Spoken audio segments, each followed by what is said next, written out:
Again, everybody, and welcome to another edition of Brown's Latest. I am Dave Grendzynski, but you can call me Grizzer if you like. I don't mind. And this is where we get you caught up on some of the latest news and tidbits that are tied to our favorite team in the NFL. Of course, the Cleveland Browns, the elf on the wall should have told you. Thank you to everybody who has liked our previous episodes. To all of you who have subscribed to the channel at 11,000, we will change the fit for just one show. All of you who are members of the Browns Latest Dog Pound, thank you so much for doing that. And all of you who get your comments down there in the viewer comment section. And today we have some good ones. Now, coming up on today's show, if you wanted to know just how good the Browns 2025 draft was, all you had to do is watch the Raiders game. All the things that Kevin Stefanski complimented Shedeur Sanders on after his first NFL start are all the same reasons Dillon Gabriel should have never played in the first place. Even AI thinks it was a stupid idea to try and punt from the Raiders' 29-yard line. And down in the viewer comments, the ironic thing that Dillon Gabriel said. Gonna have to find out what's going on there. But first things first, the rookies ravish the Raiders. Yeah, man. If you take a look at this, where do you see this? We're gonna walk through this.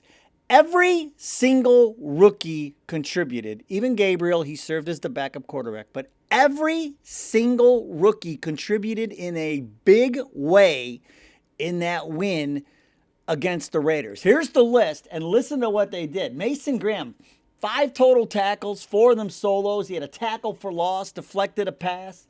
Schlesinger is the rookie of the year. I mean, he's minus 400 on FanDuel. He's running away with this thing. So to cost you $400 to win $100 on Schlesinger becoming the defensive rookie of the year, that's a lock. And Garrett's a lock for the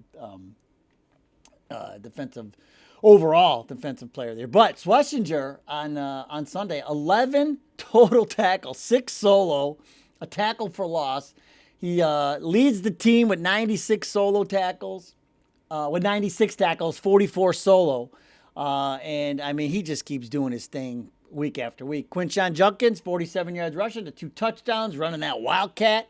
How about this? Leads all rookies in rushing with 667. Not Ashton Genty. No way. Not even close. It's our guy. And how about this? 555 yards after contact. Quinshon Judkins. That is impressive. And let's not forget about Bowling Green's own Harold Fannin Jr. I mean, he's having a season himself. 40 yards on 4 catches Sunday. And then for the year, he's got 48. The rookie record set by Kevin Johnson in 1999 is 66 catches. So he's getting there. 18 more catches. I think that is well within reach. For Harold Fannin Jr. What a feat that would be. Then, Dillon Gabriel served as the backup quarterback. Then you have Dylan Sampson, had the big 66-yard swing pass. He's had his spurts. I mean, we need to see more of him. And they asked Stefanski about that yesterday, and he did say they got to start getting him some touches, getting him in space. So we should see a lot more of Dylan Sampson down the stretch. And then, of course, there's Shedeur. 11 completions, 10.5 yards per attempt for 209 yards. And then don't forget about Isaiah Bond, too. He had the 2 big catches. Unfortunately, I've left them off my list. How could I forget? But are you kidding me? You're the 1, 2, 3, 4, 5, 6, 7, 8 of the guys that contributed massively to that win on Sunday are rookies. That is why now that the quarterback situation is solved, now you can just go forward and on just focusing on getting the weapons you need them where you need them. The defense is in great shape right now, but I mean they're always looking. So we need some cornerback depth over there. But the offensive line and get some wide receivers in here. Bond is going to be a good one. I mean, his speed alone, he's going to be a good one. I could really see him developing into, like a Tyreek Hill type receiver for the Browns, man. Get him, you just find him in the flat, hit him on screens and things, and just let him go. Or do what we finally did the other day, like I've been screaming for since game 1, hit him deep. Get him deep. And we did. So, boy, the rookies, though, man.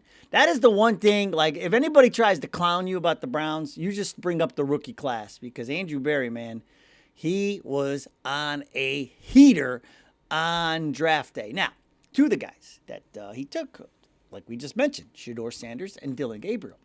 Now, Kevin Stefanski asked about Shedeur, and his performance on Sunday, which was great.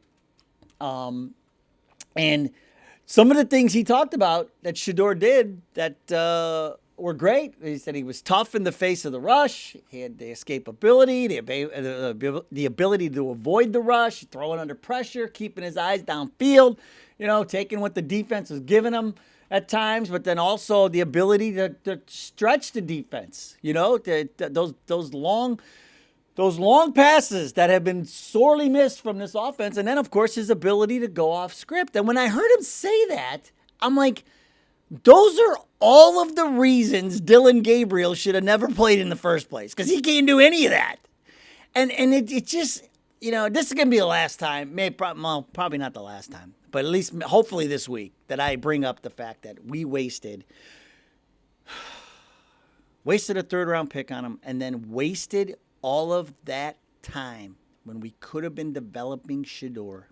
This whole decision-making process has been a flipping disaster. I've been talking about this for weeks. Not developing Shedeur when they should have. Just brutal.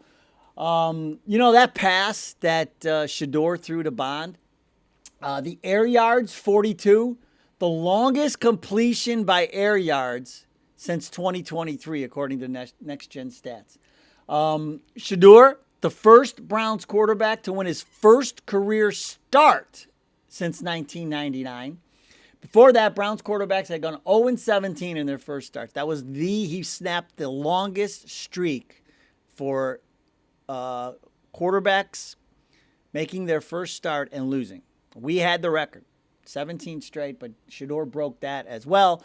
And then all you saw, all day were, the videos on his upside and everything, how quickly the narrative changed. It's just so good to see. And this situation, that was the worst kept secret, Stefanski, he came right out and said Shedeur's starting. Of course he's starting. Are you kidding me? So I wasn't buying into any. I told you when he rode the fence, he just needed the time to tell poor Dillon, like he which wanted to hand him take the football out of his hand and give him the clipboard. So it is what it is. So, but like I said, all of the things that he talked about that Shedeur did well are all the things that Dillon Gabriel could not do. And not even just in the games. You saw from the day one of training camp, we knew he couldn't do any of those things. So to me, it made absolutely no sense to put so much time and effort into Dillon Gabriel. And now look at us, man. God, we could be easily tied for first place in the division and vying for a playoff spot in the thick of it. Are you kidding me, man? What a complete waste. And okay, I know I'm going on. I'm turning into Meltdown Monday again, but this always gets me riled up. It's why Kevin Stefanski is on the hot seat. 100. There's a lot of reasons, but that is numero uno, but also this as well. Punting the ball from your opponent's 29-yard line. Like, here's the thing that annoyed me yesterday all day is, we're trying to have a victory Monday, right? It was such a great day Sunday and everything, but it kept taking a step back because, like, as you're going, you're on your phone, you're flipping through things. We kept getting clowned about the punt from the 29-yard line. Everybody's clowning us about the punt. And that's 100% on Stefanski. And he was asked about it, and he said, "Oh, well, we just wanted to be a little conservative there and make sure there wasn't any time for them to do anything," or some bullcrap answer that he made up. Nobody's buying it. It was a horrible decision, and I'm sitting there thinking, I'm like, has this ever, is there a way to figure out if this has ever been done before? Somebody punting from their opponents inside their opponent's 30-yard line.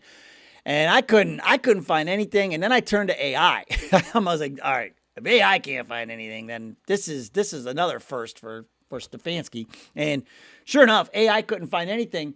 But But what AI said, it kind of cracked me up. No graphic, but AI said analytics work on fourth down decisions. Note that punts on the opponent's side of the field, which we call plus territory, are already rare and get even rarer the closer you get to the red zone. And so, was AI clowning Stefanski too? It kind of seems that way. Jeez, oh man. I'm like, this is why, we can't enjoy anything full-fledged. Because even when, we have such a great day, Shador becomes the franchise quarterback, and all the rookies are, all have a great game and everything. And then you go out, you get on, TikTok or whatever, and we're getting clowned for the punt.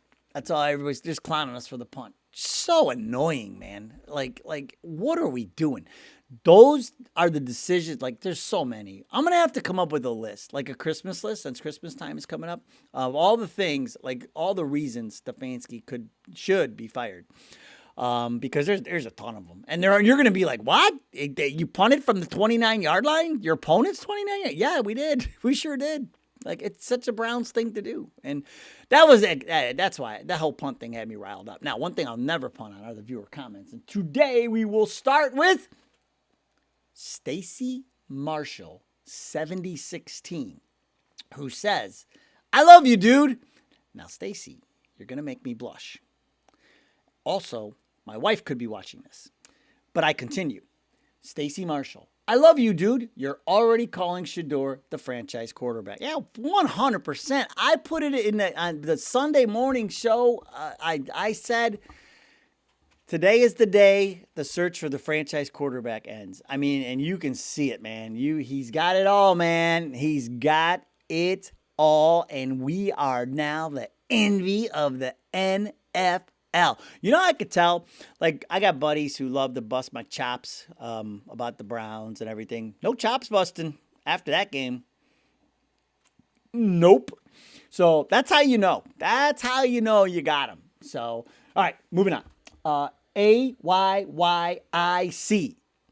password and handle combined, says, finally got out of my seat when the Browns were on offense for the first time since Jameis Winston was starting. Whatever it takes. Now, I would get out of my seat when Winston was starting, because that was every time he threw an interception, I'd jump up and do stuff like this. Oh my God, and walk around the room. So Winston got me out of my chair too, but that's good. That's good. You're out of your chair. Maybe do some walking in place or something, burn some calories. All right. AYYIC, AYY. It sounds like the YYY, AYYYIC, AYYIC. Is that Rihanna? Did I just turn into Rihanna? Okay. True Honestly, 1327 says, Dylan, now listen, this is what we teased at the top. True Honestly, 1327. Dylan said there are entertainers and there are competitors. The irony that Shador is both and Dylan is set to never start again. Now, he will be the backup, so he probably at some point may have to start. Hopefully not, but there's a chance he'll start. Here's the thing with Gabriel. I just feel so bad that if it was Stefanski that led this charge, whoever led this charge to take him in the third round and then to turn him into this project, this computer project, starting with OTAs and training camp and all of that, should be fired 100%. Whoever was behind that, I feel so bad for them putting that. This is why I feel bad for Gabriel, because they put him in that situation and all the scrutiny and everything, and all the things. I'm just honest. I hate, I don't want to rip on him, but I just have to be honest. Even when I went to training camp and watched it with my own eyes, I'm like, this guy is not it. It's not. You can see it from 100 miles away. I just feel bad that he's in the middle of this. And I'm saying if that's why, that's probably reason number one, I don't know, of who knows how many, Stefanski should be fired. But if he is behind all of this, 100% should be fired. And if Barry was the one who's behind Shador, ding. Barry, man, he flipped the script on himself this year with this. I mean, if he does this again next year, oh my gosh, we'll be saying keep him here forever. After, I mean, he was so everybody wanted him out of here. So, but no, that's good. You're a good take there. True, honestly. Unique Sunrise 03 says Shador Sanders should get Rookie of the Week, and I 1,000,000% agree with that. I mean, if Dylan Gabriel somehow made the list last week, oh my God. What Shador did on Sunday, 100% he should be Rookie of the Week. There's no doubt. If that doesn't happen, that's a travesty. So we got to keep our eyes out for that. Is that a what to watch already? We got to do our what to watch during the week, and then we have our what to watch during the game. That's our first what to watch during the week. Will Shador get Rookie of the Week? I had to put this in there mostly because of the handle, because it's great. Get ready. The handle is at GGGGGGG541. I think I got them all. GGGGGGG541. 7 G's and 541. 541 says, if they block for him and give him time, he's going to eat your life, I promise you. Yeah, for sure. But you saw the offensive line was an afterthought on Sunday because of what Shador brought to the field. I mean, you really didn't even think about poor offensive line play. And they blocked better. I mean, I went back and looked at that Judkins swing pass. I mean, nobody touched him.